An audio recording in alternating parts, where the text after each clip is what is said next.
Evangelija pagal Matą, 5 skyrius. Jūs esate girdėję, jau buvo pasakyta, mylėk savo artimą ir nekęsk priešų. O aš jums sakau, mylėkite savo priešus ir melskitės už savo persekiotojus, kad būtumėte savo dangiškojo tėvo vaikai. Jis juk leidžia savo saulei tekėti blogiesiems ir geriesiems, siunčia lietų ant teisiųjų ir neteisiųjų. Jei mylite tik tuos, kurie jūs myli, tai kokį atlygį gausite? Argi taip nesielgia ir muitininkai? Ir jeigu jūs sveikinat tik tai savo brolius, kuogi viršite kitus? Argi to nedaro ir pagonis? Taigi būkite tokie tobuli, kaip jūsų dangiškasis tėvas yra tobulas. Sveiki, brangus bendruomenės nariai, šiandieną sekmadienis komentuojam Evangelijos skaitinį. Tai skaitinys kaip mylėk savo priešus. Išties, man skaitant šis eilutes, ką savo širdyje pajaučiu visų pirma, tai susitelkimą, susikaupimą į maldą. Į susikaupimą, surinkimą savęs, tokį, kuris mane įveda į maldą. Ir tai jau didelis pasiekimas. Nes atleisti savo priešams arba leisti trenkti per kitą skruostą dažnai tenka klausytis pamokslų ir pastorių girdėti, ir kunigų. Ir kažkaip šitos eilutės mums skamba vis dar utopija. Ir net nežinau, kiek teko matyti ir asmeniškai žinoti tiek pastorių, kunigų, kad jie turi tų priešų ir jiems net leidžia. Ir net nepažįstu tokio žmogaus, kuris sugebėtų šitaip kaip Jėzus mokėti mirti ant kryžiaus ir melstis už savo priešus. Aš manau, kad žmonės yra kapituliavę šitoje vietoje prieš Dievą ir sako, kad Dieve tai neveikia.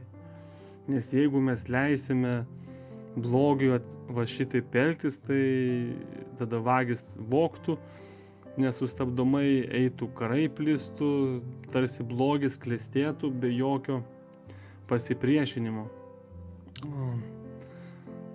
Kažkaip sunku patikėti, bet tai yra tikrai ne mūsų galiui, kad mes šitoje vietoje esam bejėgiai ir kad atiduodam šį teismą, šitą suvokimą Dievui ir paleidžiam atleidimą, kaip atleidimą mes galime nešioti savo širdyje ir laiminti tą žmogų. Ir išties didelė palaima vyksta tose vietose, kurie viešpats apreiškia tą palaiminimą, to buvimo, melskimės už priešus toje būsenoje. Netgi kartais tokia smulkmena, kartais tenka savo, šiandieną toks netgi įvyko įdomus įvykis baseine. Būdamas pasirinkau pavėsio vietą, o ta pavėsio vieta buvo prie tokių laiptų. Ir aš kažkaip nepastebimai, atrodo, ten taip nuošaliai atsisėdau prie laiptų, tarsi išsitiesiau rankšluostį, bet ten vis jaunimas taip garsiai praeidavo, prabėgdavo ir aš kažkaip tuo metu susinervindavau ir taip kažkaip dėl to elgesio pagalvojau, kad tai mane nervina, toks elgesys žmonių.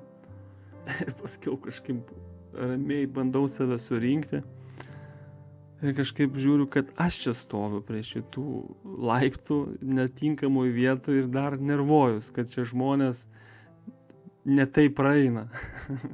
Tai kažkaip man šita malda irgi taip parodo, kad dažnai mes kodėl meldžiamės už savo tos nepatogias situacijas ar priešus savo, kuriuos įvardinam, galbūt mes tuo pačiu meldžiamės ir patys už save.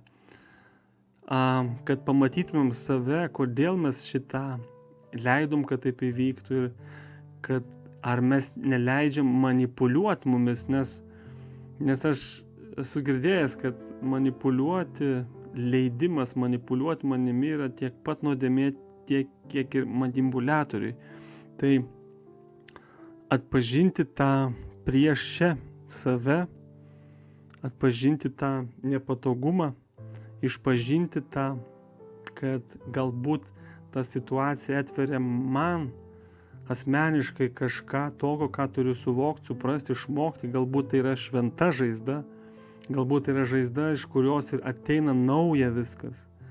Tai nesiimti teisimo, bet ateiti suvokimą ir be abejo tai yra mūsų kaip krikščionių būsena atiduoti viešpačiui, nes jie nežino, ką daro, bet tuo pačiu išlaikyti tarsi tą teisingumą. Ir jeigu tai matom ir prisiminam, kaip Paulius II popiežius, kaip į jį pasikenusinusi žmogus įlanko į kalėjimą, tai tas atleidimas įvyksta ta forma, tai nėra, kad yra išleidžiamas iš kalėjimo ir atleidžiama, bet tas žmogus, kuris elgiasi ne taip, jis patirs pasiekmes kažkokias, bet tas asmeninis žmogaus susitaikymas, jisai atleidimas įvyksta. Tai kas yra mūsų valioje, mes galbūt dažnai iš karto galvojame apie didelius dalykus, apie tokius kaip karus, kaip mes galime atleisti, kurie yra plėšiami, vogiami, prievartaujami žmonės, mes tiesiog laikomės pykčio. Aš kažkaip galvoju, kad mūsų pareiga žinoma melstis, kad tokie dalykai nevyktų ir pasaulis dar yra labai nesubrendęs, vadinasi, dar daug reikia praeiti civilizacijų, kaip ir praeitą Anglijos civilizacija, kuri taip pat genocido ėmėsi savo laikais, užkariauti žemės, bet tie laikai praėjo. Vienom žemėms, kurie augo, brendo, kaip ir Vokietija, brendo, augo, bet kitos šalis pasilieka tame mąstyme dar ir todėl pasaulis jisai nevienodai visas auga. Todėl Dievo planas yra pasėtas, yra mirtis už nuodėmę.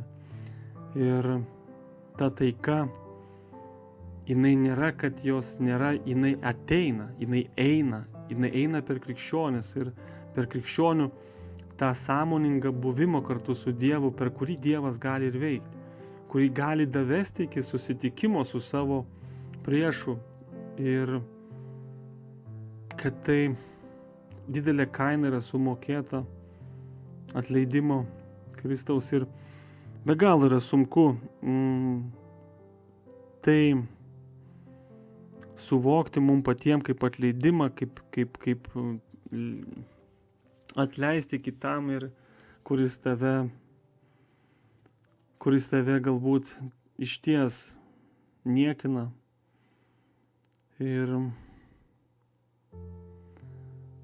prašykime to suvokimo, susikaupimo ir išėjimo iš to, kad ne aš teisiu, bet aš laiminu, bet žinoma, mes suprantam, kad valstybė kaip valstybės tokia pozicija nėra tokia, kad valstybė nereaguotų į nusikaltimą ir kad tai priimtų kaip už atleidimą. Bet aš kažkaip linkęs prie to eiti, kad kiekvienas mes turime savo situacijoje, aplinkoje tą galią, išskirtinį individualią situaciją. Todėl vyskupai ar popiežiai, ganytojai, jie veikia valstybės lygiu, jie turi veikti pranašai, kaip mokytojai, kaip vyresnieji. Todėl aš pasigendu įvairiuose situacijose tos druskos, krikščioniškos druskos, kaip ne žmogaus asmeninio išsisakymo bendruomenės nario, kuris turi kalbėti tiesiog bažnyčios vardu, vyskupai ar ten atstovai, kurie yra atsakingi už didesnius dalykus. Tai aš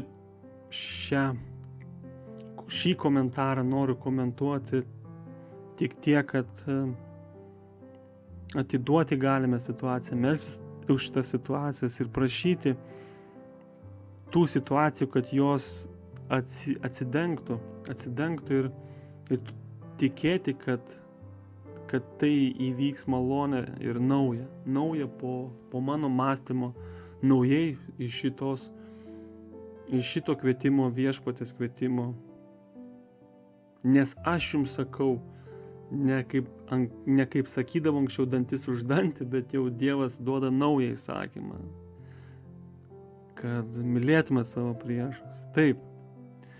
Tai ir laiminu ir jūs, ir save, kad sustot, suvokt, tikėti, laiminti, susirinkt save, neskubėti, prieiti prie to, tiesiog laiminti ir kad atidengti tai, kas yra maldoje atidengiama, apšviečiama.